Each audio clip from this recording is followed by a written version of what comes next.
on this episode of Hollywood Treasure. Oh my God, every wall was covered. I've never seen so much stuff. I still do not have a car for the auction. My neck is on the line. This is like opening King Tut's tomb. If these were Walt Disney's, these are priceless. Hello, Joe. How the hell are you? Jerry Marin. He was a lollipop kid. I'm still obsessed with Finding the Yellow Brick Road. This would be one of the greatest discoveries ever made. Going once, twice, sold. My name is Joe Madeline. I hunt for iconic treasure from the movies and TV shows you love and auction them for prices you wouldn't believe. Together with my team of talented investigators, I will scour the globe to uncover Hollywood treasure. Hey, guys. Morning. Thank you. Hey guys. Morning. Good morning. Good morning. All right, so guys, we've got 10 days to get the catalog to the printer. We need more consignments. I want to go back and keep revisiting The Wizard of Oz. We got to find more Wizard of Oz stuff. You are a broken record. Wizard of Oz. I'm still obsessed with Finding the Yellow Brick Road. We got to find what happened to it. Some people say it was brick. Some people say it was just painted on wood. I have a new idea. Diana, I want you to give Jerry Marin a call. Jerry is the last surviving principal cast member of the film. He's 90 years old. Lollipop. He was a lollipop kid. You know, let's ask Jerry. I'm hoping he may have a lead. Anything will help. What else? We need a cool car. Great. A few cool. Okay. I love cars. This is an area we gotta go into. Tracy, start making lists of cars that you think are cool, and then let's go backwards and start searching them out. You know, we really gotta work on Paul Mayer. Who's Paul Mayer? Paul Mayer is probably the world's leading authority in animation. Walter Lantz and Fritz Freeling and, No question and about it. Mel Blanc. Why does he want to sell now? Paul is terminally ill. He's not healthy. It's gonna be tough for him. This is his life. Helping Paul Mayer is really important to me. He's got mounting medical bills, and selling his collection is really gonna help him have a better quality of life. We've gotta make him a priority, so we need to go to his house and see what he has. All right, so guys, let's keep going.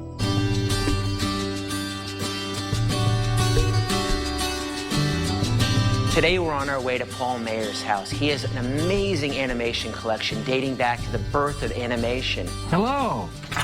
Come on in. Be careful where you walk, you know? It's always a tight fit. Wow. This place is amazing. Wow. That's amazing. You know, I walked in the door of Paul's house and I was blown away. Every wall was covered with china cabinets, knickknacks. It was incredible. I've never seen so much stuff. There are boxes everywhere, toys that are just stuffed in every nook and cranny. It's overwhelming. I don't know what else to say. So, Paul, what's so special about this Woody?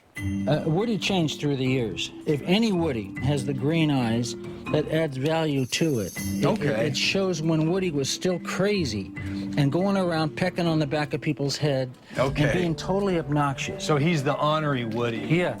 I was archivist for Walter Lantz for 14 years. That's how I got all this stuff. He gave me his entire collection. Walter Lantz created Woody Woodpecker, Andy Pannick, Chilly Willy.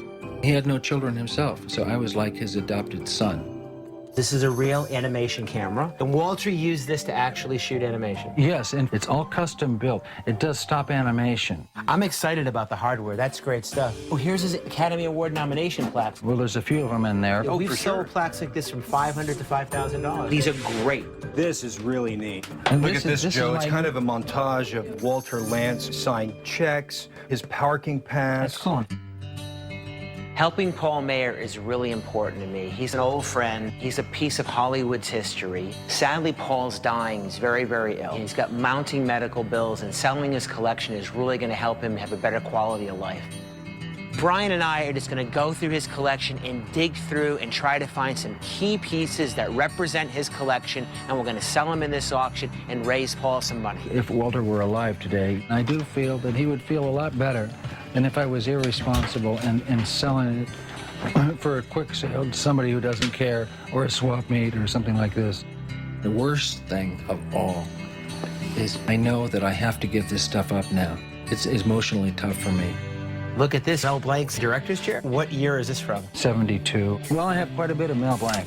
probably dates to the 50s. Brian and I have been digging and looking for hours, and we still haven't found that one iconic piece that we need to anchor Paul's collection to make it a great offering in an auction. Let's get out to the garage and take a look at the treasures we're going to find out there. You're brave. Well, I always wanted people to help me clean my garage. This is what I love most, going in these garages. You never know what you're going to get. This is like opening King Tut's tomb. Whoa, Paul, when's the last time you went in this garage? Was it before or after World War II? I don't remember. It's in there somewhere. If I can authenticate these are priceless.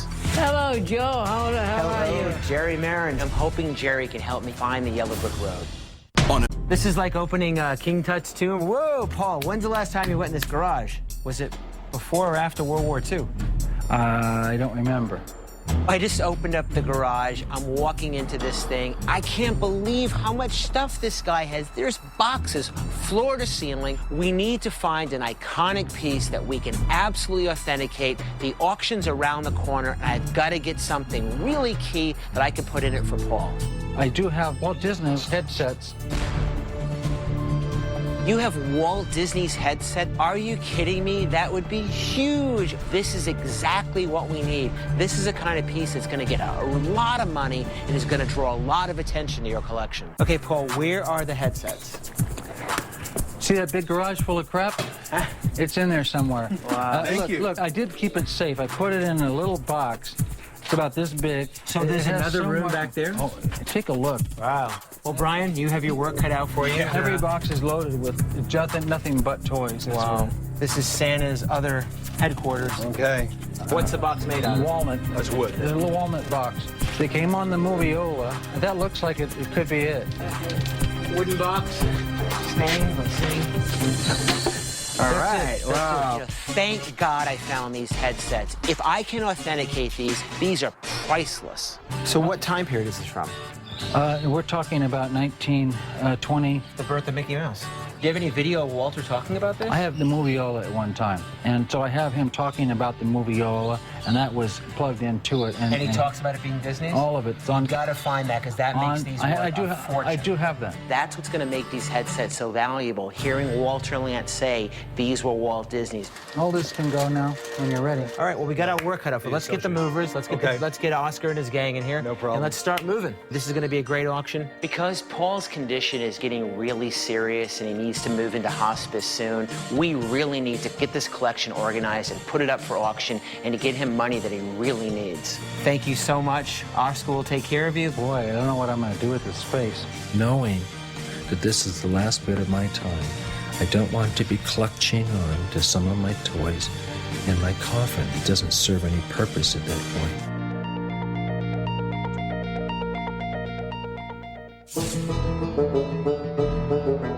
Hello. Hello, Joe. How are you? Jerry Marin. How are you? Hi, my name is Jerry Marin, and I was the lollipop kid from The Wizard of Oz. That's Fine. Jerry How and are his you? wife, Nice to meet you. Elizabeth. Good to see you again. Thank you for coming. Randall, Hi, how are you? Very happy Nice to meet you. Thanks for again, coming. Joe. You too. I'm thrilled to have Jerry Marin's come to visit today. He was 18 years old when he made the movie. Today he's 90. You know, I'm hoping Jerry can help me get some type of clue or some type of lead so I can find the Yellow Brick Road. It's personal for me. It's my favorite movie. It is just one of the most iconic things in film history. Yeah. Well, you know something? It is absolutely one of the highlights of my life to have you here. Thank you. You're welcome. Everybody laughs at me because I am the ultimate Wizard of Oz fan. I've watched it a billion times. It's my favorite movie. It's timeless. People will be watching it when we're all gone. And it's a great story. What happened to your lollipop? I don't know. Toto I ate it? don't know. Now, was it a real lollipop or was it a prop? It was made of plywood, though. Plywood. But I think the lollipop was probably burnt. Probably. It's a wooden prop, so... It probably disappeared. You never know. Well, you never know. That's the thing about You my never business. know, is You right. I never don't know for sure, but... You never know that's the general tomorrow. policy of Metro Goldwyn Mayer. You know, over the years, I've heard all these legends about the Yellow Brick Road. Is it painted? Is it made of bricks? Oh, yes, it's painted. Right. The Yellow Brick Road begins in Munchkin Land. Munchkin Land, Jerry. right. But because it was dancing and lots of choreography, it was painted. They couldn't actually dance. Yeah, they would have on broke their brick. necks. But in the haunted forest, there was actually a stretch of real yellow bricks. Wow. And those were the bricks, and there weren't many of them. I heard stories that 30 or 40 years ago, people had seen the yellow brick road underneath the soundstage. You would know better than anybody. I did a show and we were talking. It says underneath it says the yellow brick road. See? How many years ago is that? 60 years ago.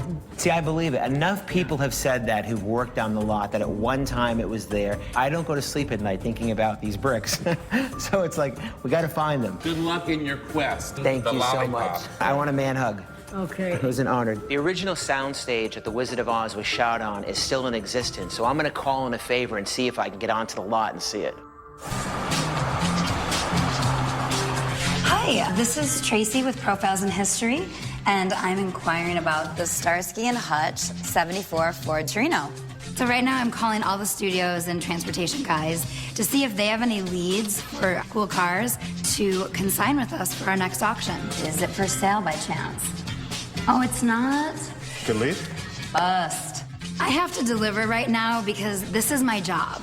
My neck is on the line. I just have to pull through.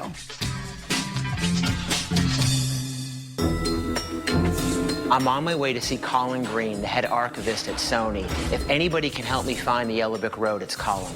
Right around the corner is stage 27. Where some of the most memorable moments in the movie took place, right? Yeah, this was the home of the Wizard of Oz. Oh, this is Joe. Oh, Joe, hey. How are you? Nice to meet you, Paula. Thanks for coming over. Oh, our pleasure. For years, people have told me the Yellow Brick Road is somewhere under the subflooring. Is that even remotely possible? You know, we've had so many movies here. After a while, it gets a little beat up, and so we have replaced it. I'm not saying we placed it all, but it could be somewhere here. Somewhere, an outskirt, a little right. corner. I've been looking for clues about the Yellow Brick Road for years as to its whereabouts. Today, I'm actually on the soundstage. I'm going to find out once and for all, is the Yellow Brick Road still here? This is where the house was. Yeah. Right? You know, and then that would have meant the Yellow Brick Road would have been somewhere. Well, because you figure the fountain might have been over here, and then they would have come around the fountain, right? This is where the carriages would have went, right. And the Yellow Brick Road would have started. Let's explore a little bit more. There's subfloors here. There's something under this. If we find the Yellow Brick Road, this will be international news. This would be one of the greatest discoveries ever made. I still do not have a car for the auction. You've got a lot of stuff here. I don't know that this can be done to make it for your next auction. If we find the Yellow Brick Road, this will be international news. This would be one of the greatest discoveries ever made. There's no question that there's a subflooring. I'm feeling plywood, plywood, plywood. There's at least 3 levels of plywood here. There's a long way before you hit concrete. I wonder how deep down it is. How would they ever know if we just pulled up a little piece? Come in here at nighttime, just a couple crowbars. Probably be my last day on the job. But there is a trap door. The Wicked Witch. So are we allowed to peek? Sure. But if we go over there, we can see the different layers. At least you can get your finger on it. Wow, it is definitely dark and big and does not smell good. So, this is where the Wicked Witch would have vanished, right through the foot. They would have gradually lowered her down, smoke filled, and off she went. Well, Colin, this is brand new plywood. Yeah. This has been ripped apart from all these years. It's impossible. Because you can see it's brand new now. I'm convinced now after seeing this that this is not old. And you're pretty convinced that going the whole way down, this is pretty much new floor. Pretty much. Right. Pretty much. Okay, so I can finally tell everybody that there is no Yellow Brick Road. You know, now that I know the Yellow Brick Road can't exist here, I'm a little disappointed, but you know something? I'm never gonna give up because it was here once. It could have been removed. It could be anywhere. It could still exist.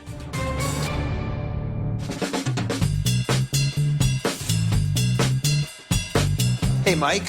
How's it going? All right, how are you?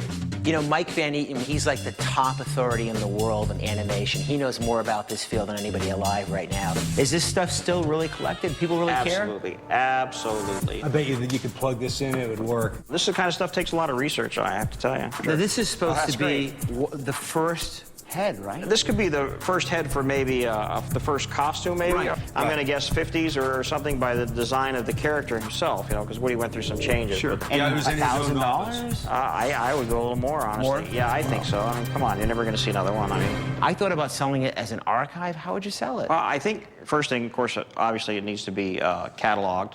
We need to see what everything is. So what do you think? You can do this in a week? No, you know, all this stuff is great, Joe. I mean, and I'm sure there's a lot of value here. Quite a bit of value. Easily what we've seen so far is probably $20,000 or $30,000 stuff, just pulling things out of the box. Easily. But you've got a lot of stuff here. I don't know that this can be done to make it for your next auction. Okay. So what do you think, 2 or 3 months? Yeah, easily. I'm going to have Mike Van Eaton help me sort and appraise and catalog this collection, but I'm going to keep a few of the Woody Woodpecker cells out for this upcoming auction to help Paul pay his medical bills. This one's great because it has Woody in 3 different positions. In the scene, he was just flying around, pecking out the wood hole. Let's test the waters and throw a few of these in because I have no idea what these are worth. Lou, let's shoot these. Okay. We got to get Paul some money.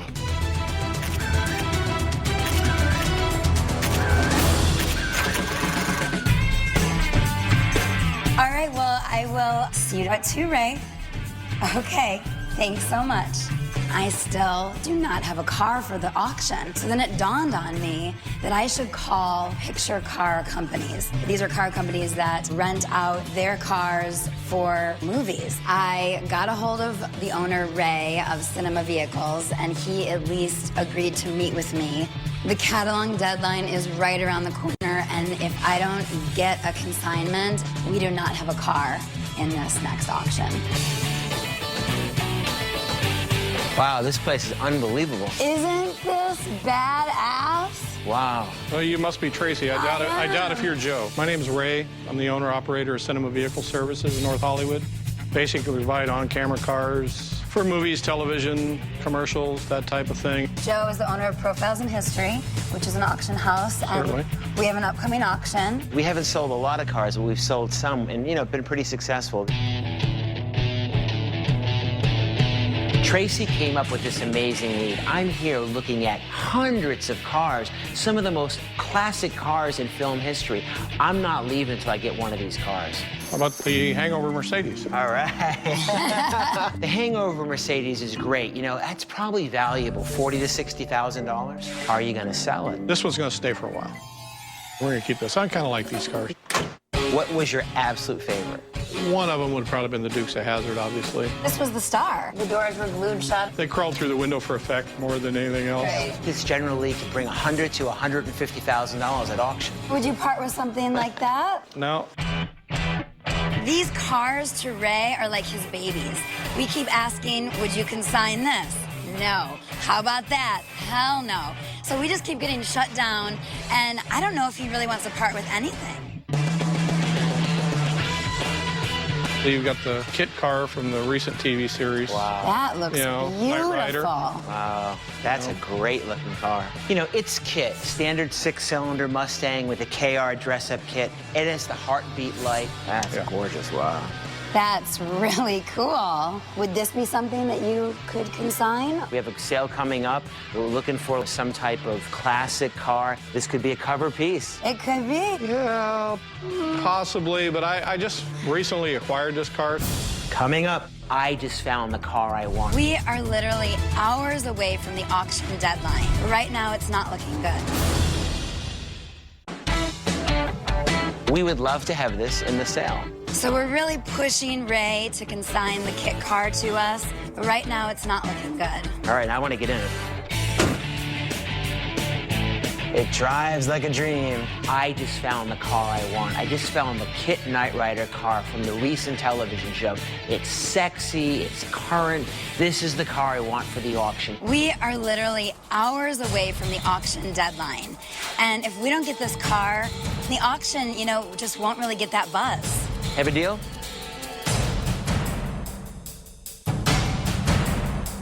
Yeah. Shake on it? Why not? Thank you very much. Pleasure. This car is probably worth $30,000 or $40,000, so we're going to set the reserve at $20,000, hopefully to attract a lot of bidding.